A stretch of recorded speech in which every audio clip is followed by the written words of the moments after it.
I'm talking with the wonderful trumpet player, Paul Merkelo, who is the principal trumpet in the Montreal Symphony Orchestra and also has played all over the world, done wonderful things. And we, last time we talked, it was 2019, I believe. You had just released the recording of the Enlightened Trumpet. You know, you did a lot of Baroque concertos and classical concertos, and I love that album so much. It gets a good airplay here. But I have to say, your latest album, which has just come out, which is concertos that we don't hear all that often, I love it even more because I love that Shostakovich arrangement. I love the fact that I was not familiar with the Weinberg concerto, and it's really something to dig into. And the Arutiunian, I mean, that's just a wonderful slice of the repertoire. So congratulations to you, first of all, on the album and this wonderful recording of these concertos.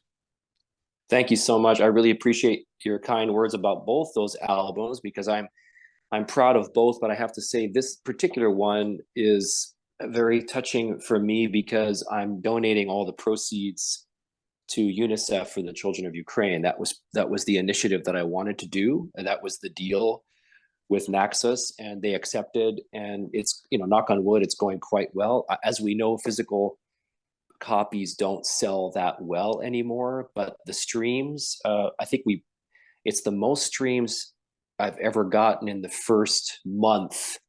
We got over 30,000 streams in the first month, which is, for a classical recording, that's pretty good. I know that doesn't compare to pop music, but I'm pretty happy nonetheless. Well, I mean, we should, continuing on what you said, we should mention that you are of Ukrainian heritage, right? Yes. That's the connection there. And, yes. Listeners might balk a little bit when they read or see that it's the Russian National Orchestra that is performing with you during this time when the war has been going on for nearly a year, and there are horrible developments every day.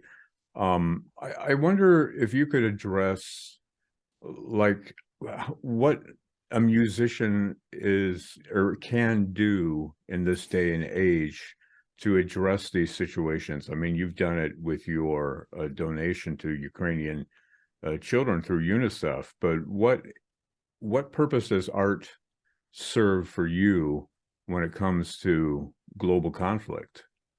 Well, this is a great question, and one that I had to reflect a lot on before I made the decision to release this recording. So we actually recorded this in 2019, which was before COVID, before any of this happened.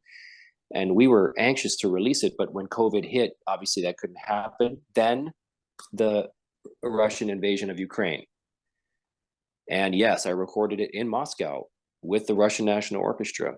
I struggled with that decision, but then I really thought about these composers like Shostakovich, who wrote against the political regime at that time. He, so much so that he wrote in code so that only artists and musicians would really understand what he was writing. And a lot of this music on this album is maybe not Arutiunian so much. He was Armenian background, although he did study in Russia. Weinberg was Polish, invited by Shostakovich to flee the Second World War invasion of Poland at the time when the Nazis were coming in. So he was fleeing, coming to Russia to be rescued by none other than Shostakovich. They were almost flatmates. I visited the apartment complex where they both lived when I was doing the recording sessions, and I met Mrs. Weinberg, the widow of Moshe Weinberg, and we spoke at length about this. Weinberg wrote in, not so much in protest, but in agony and sadness of how his family was treated. They were sent to concentration camps. The second movement of the Weinberg very much is a tribute to that. So what can we do as artists? We can play our music, and we can try to inspire others to think of just like in religion, there's something higher, something bigger than us. I'd like to believe that the nonverbal power of music is inspiring us to be better, to think better, to be more creative, less conflicting with one another, and more connected to one another. So it's my small way in my music to tell a story, but it's my bigger purpose to raise more money to help the children of Ukraine. We've already raised $160,000 in an event that I did last fall. And my goal with this recording is to get to $200,000 because of the proceeds and the streams. I think we'll make it. I think it's going to take some time. But anybody, if you have a CD player and you're listening, buy a copy. I'll sign it for you, and just know that those proceeds are going directly to UNICEF and the children of Ukraine. Yeah, if only more musicians followed your lead, that would be wonderful. Let's talk about this Weinberg piece, because it was written for Dokschizer, right? Timofei Dokschizer, who played a big part in your life. Yeah. I wonder if you can talk about him, and then we're going to jump into the Weinberg, because that's the one that I didn't know so well. Well, so my album on Sony of the Enlightened Trumpet that you mentioned before was done with producer Michael Fine, legendary producer, multi-Grammy winning producer. And at the end of that project, he said, "Okay, Paul, what's our next project?" And I didn't really have one in mind, but I told him when we were in UK together that I've always wanted to do these Slavic concertos. Why? Because the first recording I ever got of a trumpet player was when I was 12 years old. My mother, obviously, we're of Ukrainian descent, so she read on the back of the record, yes, a vinyl, that he was born in Ukraine, and that's why she bought that album. So as a result, I wore that record out. His playing just moved me in so many, not just technical levels, not just his sound, but his musicality was just something that to this day is unrivaled. And a lot of the concertos that he championed were, new works at that time. Him and Shostakovich were very good friends. And I can speak about the arrangement that we released, the first commercial arrangement of this new, I'll call it double concerto by Shostakovich, because he had promised a concerto to Dokschizer. But I would like to tell you that first and foremost, the inception of this album is a tribute to Timofei Dokschizer, who influenced me to become a trumpet soloist and trumpet professional in my career. Yeah, I notice some similarities between your approach and what videos I've seen of Dokschizer performing. And I also, and it may be because I'm a former singer myself, I sense kind of a singer vibe to what you do with the trumpet. It's always very smooth and very legato. I wonder if you can talk just a little bit, before we talk about the specific concertos, just your approach to making music, to making sound with your instruments.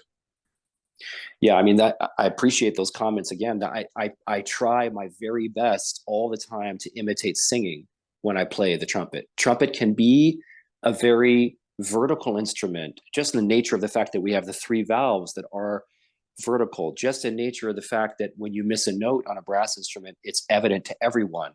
And so a younger player may feel that they have to put the brakes on before they go from one note to the next in order to safeguard and not miss that note.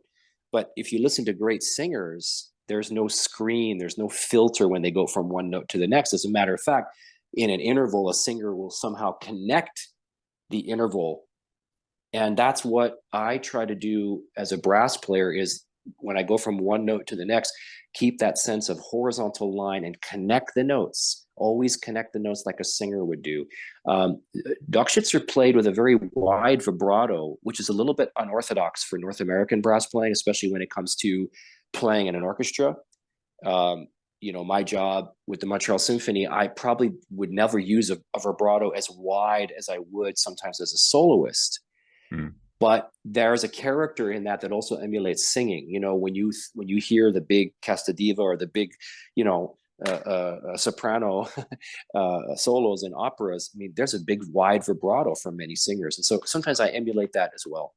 Yeah, that's wonderful. Well, we usually think of the trumpet, with its history of a military instrument and fanfares and flourishes. And in the concerto by Weinberg, it ends with fanfares, but it's a different kind of fanfare. It's a very lyric fanfare. I wonder if you can talk a little bit about that concerto in particular. Yeah, the Weinberg was written for Dokschizer. And again, he probably met him through Shostakovich because they were all in that same circle. Yeah. And so Weinberg, almost tongue-in-cheek, the third movement. Yeah, it's funny because it starts with an homage to Mahler 5, and then goes into yours, I know. Well, we just recorded it with the Montreal Symphony with our music director Raphael Payati. We're releasing it very soon on the Pentatone label. So you'll hear me play the opening Yeah. solo on that recording, but you'll also hear this sort of tongue-in-cheek version of it in the Weinberg third movement, and then that transforms into Mendelssohn's Midsummer Night's Dream Wedding March.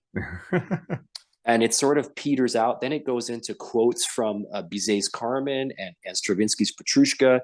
And it's a really interesting, again, I would say tongue-in-cheek, but it's at the highest level. It's not cheesy. It's very well constructed. And that turns into a whirlwind cadenza in the third movement that is very, very, very technically very difficult to play. Yeah. And that Weinberg concerto has so many different aspects and facets of it. So you've got the fanfare statements that we're discussing, but the second movement, as I mentioned before, is highly lyrical, very emotional. You know, my goal was to make the listener feel something when they hear that, feel something, feel that tragedy and that sadness that Weinberg had when he knew he was going to lose his family in the concentration camps. Ultimately, he did. The first movement is called Etudes, and it's really very modern sounding and chromatic and driving, kind of like a Shostakovich march. You can tell that they were very influenced by one another. Yeah, totally. And even the quotations of other pieces of music, I mean, Shostakovich really laid the ground for that, I would say. Yeah. And then Weinberg picked up that football and ran with it, so to speak. Big time. Let's talk about that Shostakovich concerto. You get top billing in this. It's a trumpet concerto, no longer a piano concerto. But, well, for any pianists listening, please don't hate me for doing this. I know that if any pianists listen to it, they might think it's sacrilegious, but I just want to give a little bit of the backstory there, which again is that Shostakovich and Dokschizer were very good friends. Dokschizer did the premiere of the Piano Concerto No. 1, very prominent trumpet part, but very sparse in its writing. So Shostakovich had, we think, promised Dokschizer a concerto, but it never happened for whatever reason. Dokschizer became a very celebrated arranger and decided to take matters into his own hands and reconstruct this Piano Concerto No. 1 into what we, Hans Graf and Jae-hyuk Cho and I, are dubbing a double concerto. And basically, it's an ornamented or enlarged trumpet part from the original. We did overlay it over the original Schirmer score, but we respected the arrangement that Dokschizer did for trumpet piano, and we enhanced it with the orchestral background. Yeah, well, I love it. I love the Thank arrangement. You. I love the way that you incorporated the trumpet, you know, into that piece. Also on here is the Arutiunian concerto, which is fairly well known, dates from 1950. That's one concerto that I have actually, almost every time that I've played a recording of it on the air, I've gotten listener comments, or they ask what they heard or what it was. Somehow it strikes a theme, you know, it strikes a chord for those listeners. What's your history with that particular concerto? I started, I mean, this is kind of a standard repertoire for trumpet players, classical trumpet players. And I think the first time I played it, I must have been 14. It was for the Illinois Music Educators Association competition, which I wound up winning. And the part I used when we recorded it is the same part that I had when I was that age. So it's got, you know, rips in it and coffee stains on it, and my handwriting from, you know, my early teens. And, you know, it was kind of nostalgic to play that. Yeah, in a way. I mean, and, you know, I guess that's the thing, that it was such an honor and actually a big pressure to record the Arutiunian, because there's so many recordings of it and great recordings of it. I just wanted to give my part and my story to you know, my interpretation of this great concerto. I'm doing it here in Montreal next month with the Montreal Symphony Orchestra, and I'm doing it with a number of different orchestras in the upcoming seasons as a result of this recording.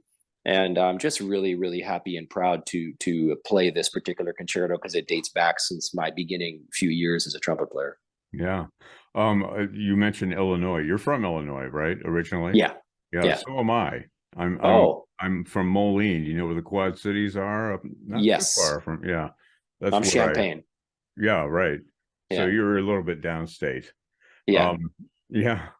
I was going to ask you about the concerto album. Is there anything that you wanted to include on this album, maybe that you didn't have room for?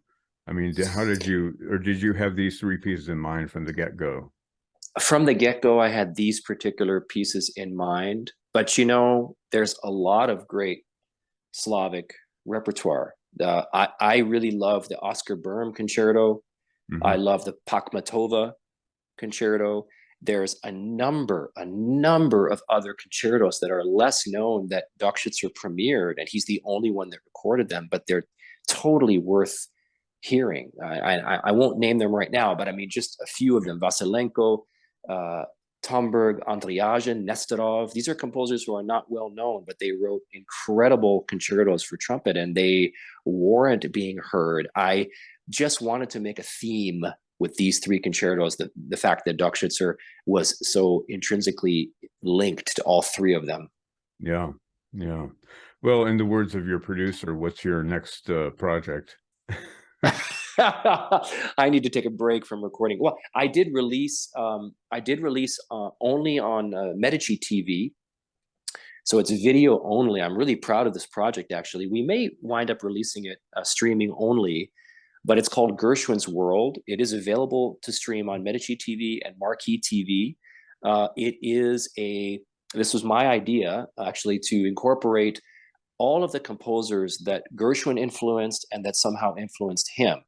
And we're calling it Gershwin's World because we decided to kind of have fun with it and improvise within some of those structures. So we do American in Paris, we do Cuban Overture, Concerto in F, we do some Ravel, some Stravinsky, some Schoenberg, that Schoenberg and Gershwin played tennis together. So it's everybody that we could think of that made a profound statement in the musical world. And we did a big mosaic, if you will, a 60-minute video documentary about this project. And Matt Herskowitz and I, a really wonderful pianist who can play jazz and classical, we did a jazz meets classical hybrid version of this that you can check out on Medici TV.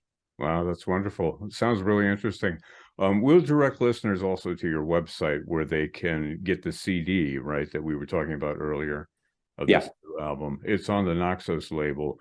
Concertos by Alexander Arutiunian, Mieczyslaw Weinberg, and Dmitri Shostakovich. Trumpet concertos, Paul Merkelo. Thank you so much for the music and for the words and for everything involved in this new album. Really look forward to sharing it with our listeners. I really appreciate it. I hope they enjoy it.